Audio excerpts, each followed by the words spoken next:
هذا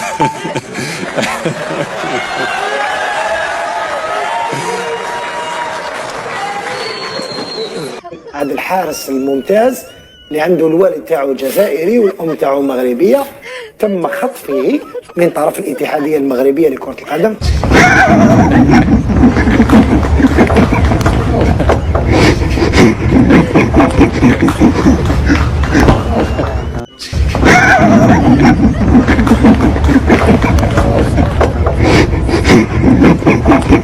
هذا الحارس الممتاز اللي عنده الوالد تاعو جزائري. استاذ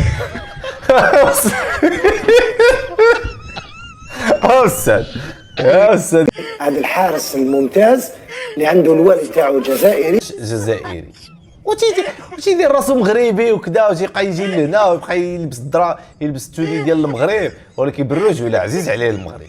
هذا الحارس الممتاز اللي عنده الوالد تاعو جزائري، يعني واخا جزائري عزيز عليه المغرب، كيلبس التونيات، كيلعب مع المنتخب المغربي، وانت راه جزائري وكيلعب مع دياولنا وكذا، وتيبقى يجي للمغرب وكذا، وتلقى مع الملكه خطره هذه بالرجوله كاين، واخا هكاك كاين. هذه التحفه يجب على الجمهور الرياضي ان يحافظ عليها، خاصه من اجل احتضان ان شاء الله كاس افريقيا 2025 بالجزائر. اسمحوا لي الاخوان نواجبوك التهريب. من اجل احتضان ان شاء الله كاس افريقيا 2025 بالجزائر.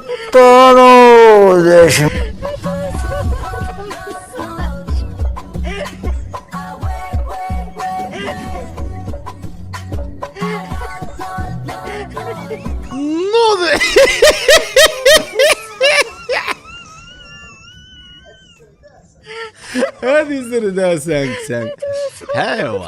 من اجل احتضان ان شاء الله كاس افريقيا 2025 بالجزائر. هذه هي كتشد الفكره وكتعاود دير اللمسه ديالك.